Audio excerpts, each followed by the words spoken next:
Hari ini insyaallah kita akan menyelesaikan kajian kita membahas kitab Al-Adabul Ashrah atau Syarah Al-Adabul Ashrah yang ditulis oleh Syekh Shalih Al-Utsaimin hafizahullah.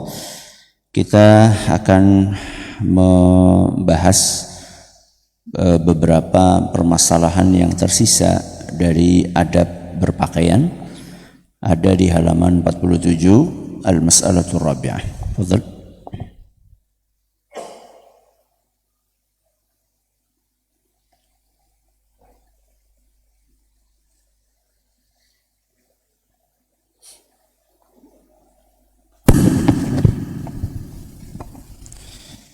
Bismillahirrahmanirrahim. Qala fadilatul Syekh Dr. Shalih Al-Utsaimin hafizahullah ta'ala. Wal mas'alatu rabi'atu fi qawlihi wabda bi yaminika lubsan fa yuqaddimuha 'inda lubsi thawbi fi malahu jihatani yumna wa yusra kal yaddi fi qamisin wa rijli fi sarawila wa nahwihima amma malahu jihatun wahidatun ka lubsi syai'in fi wajhin aw ra'sin fala yadkhulu fi hadha. Faman arada an yalbasa syai'an ala ra'sihi alqahu wa lam yata'ammad talaba jihati minhu li'annahu la yatamayyazu an ghairihi fil lubsi bi khilafi ma taqabala ka yaddin aw rijlin fayabda'u bil yumna. Wal mas'alatur rabi'ah, poin yang keempat adalah mendahulukan bagian kanan ketika memakai pakaian. Yang dimaksud mendahulukan bagian kanan itu adalah pakaian-pakaian yang ada kanan dan kirinya. Apa itu pakaian-pakaian yang ada kanan dan kirinya? Baju, apa lagi? Kaos, celana, jaket, jas. Ini yang disunnahkan untuk mendahulukan bagian kanan. Berarti kalau ada pakaian yang memiliki kanan kiri, ada pakaian yang tidak memiliki kanan kiri. Apa? Sarung, betul. Apa lagi? Peci.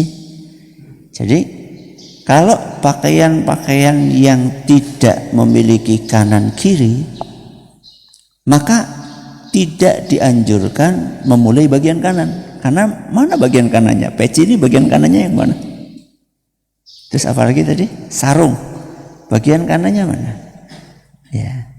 Berbeda dengan baju, berbeda dengan celana, berbeda dengan sandal, berbeda dengan kaos kaki, berbeda dengan sepatu, berbeda dengan jas, berbeda dengan jaket. Kalau misalnya pakaian-pakaian itu, busana-busana itu memiliki kanan dan kiri, maka itulah yang disunahkan memakainya diawali dari bagian yang kanan. Adapun busana-busana yang tidak ada kanan dan kirinya, maka tidak perlu menyengaja memulai dari bagian kanan. Contoh misalnya peci dari kanan dulu baru ditaruh ke kiri, enggak ada. Sunnahnya demikian, enggak ada. Ini adalah poin yang keempat, mendahulukan bagian kanan saat mengenakan busana. Yang dimaksud adalah busana-busana yang apa tadi? Punya kanan dan kiri. Lanjut. Wal mas'alatul khamisatu fi qawlihi wa bishimalika khal'an fatuqaddimuha 'inda khal'i thawbi fi malahu jihatani yumna wa yusra duna malahu jihatun wahidatun kama taqaddam. Poin yang kelima, melepaskan. Kalau memakai kita dahulukan yang kanan, melepaskan kita dahulukan yang kiri. Melepaskan kita dahulukan yang kiri. Nah, ketika kita mendahulukan yang kiri, ini juga sama. Aturannya kayak tadi.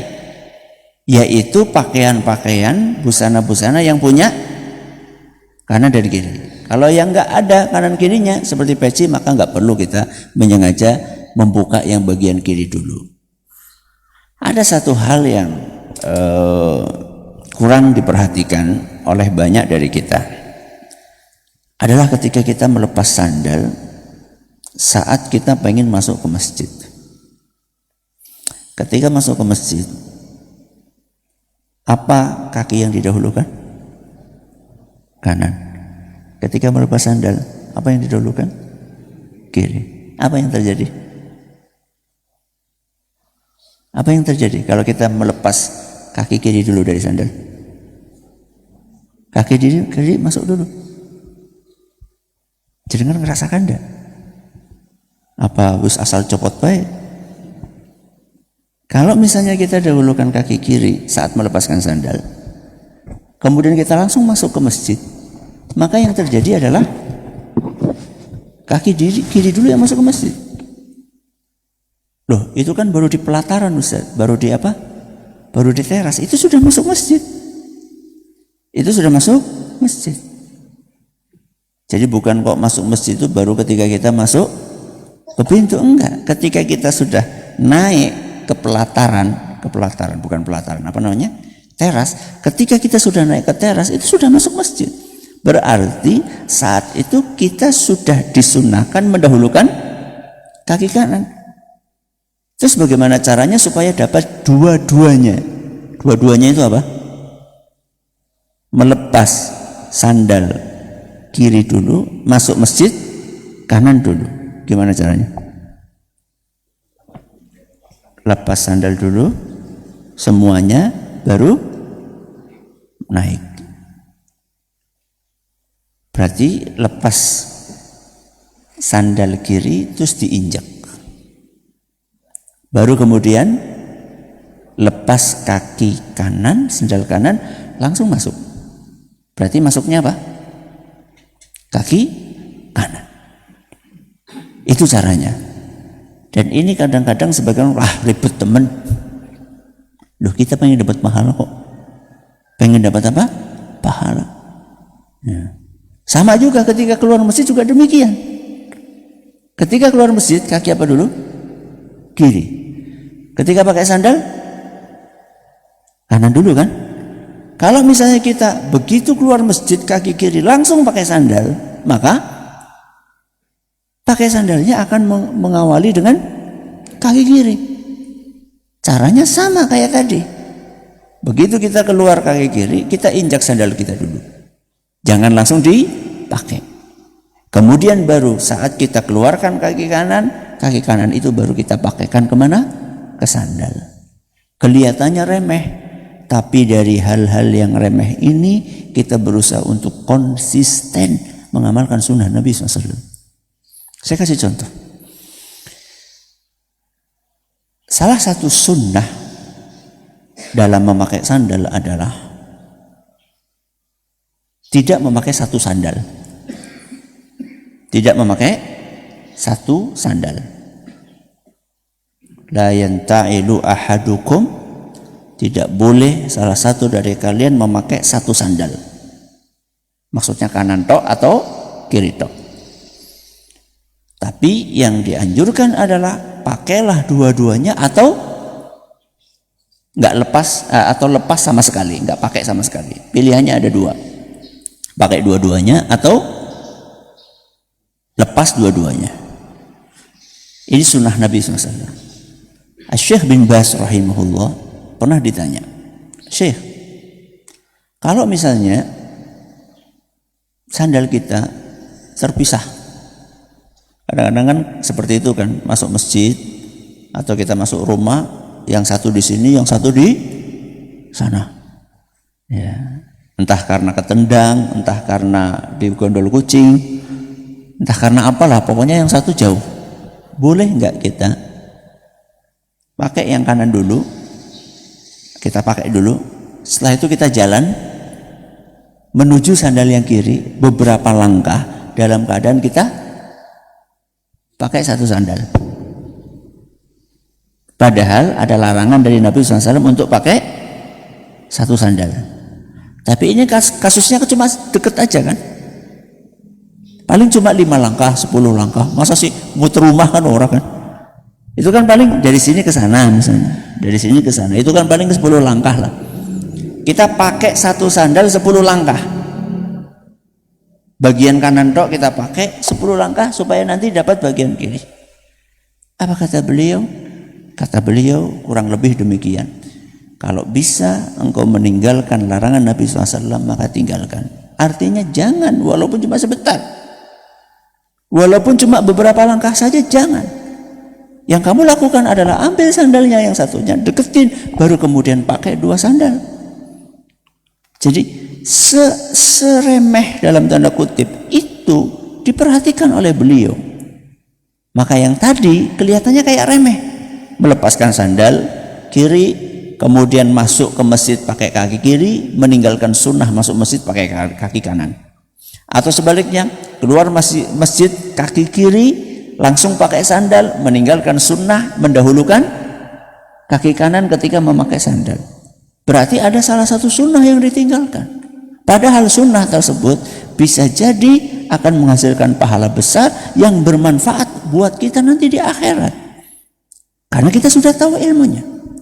Maka saya nasihatkan kepada diri saya pribadi dan juga kepada jamaah sekalian, ayo kita berusaha mengamalkan sunnah-sunnah Nabi SAW semaksimal yang sudah kita ketahui. Mudah-mudahan kita diberkahi oleh Allah SWT. Lanjut. ثم ختم المصنف بقوله تمت بحمد الله لأن الحمد كلمة الشكر وحمد الله مأمور به عند رؤية نعمه ومنها تمام التصنيف من المصنفين. وهذا آخر البيان على هذه النبذة من الآداب العشرة، وهي طليعة لما وراءها من الآداب تستدعي بما أدركت من أحكامها إلى استيفاء باب الآداب وعدم إغفاله، فإن نقص الآداب علما وحالا فإن نقص الآداب علما وحالا نقص في العبودية، وكمالها علما وحالا كمال في العبودية، وهي من وظائف العبودية اللازمة في مبادئ الإقبال على الله سبحانه وتعالى. فينبغي أن يتحرى ملتمس العلم خاصة والمسلم عامة معرفة الآداب وقيام بها. تم الشرح في مجلس واحد ليلة الخميس الثاني عشر من شهر المحرم سنة 38 بعد 400 والألف في مسجد مصعب ابن عمير بمدينة رياض. Kemudian beliau mengakhiri buku ini dengan mengucapkan tamma bihamdillah, khatam dengan pujian atau karunia dari Allah Azza wa Jalla. Dan inilah seharusnya ketika kita mendapatkan karunia dari Allah, kita tutup dengan mengucapkan alhamdulillah. Dan ini kata beliau adalah pembahasan ringkas dari adab-adab yang seyogianya selalu kita praktekkan. Jangan meremehkan adab, karena adab itu bagian dari ibadah. Adab itu bagian dari ibadah kita kepada Allah Azza wa Jalla.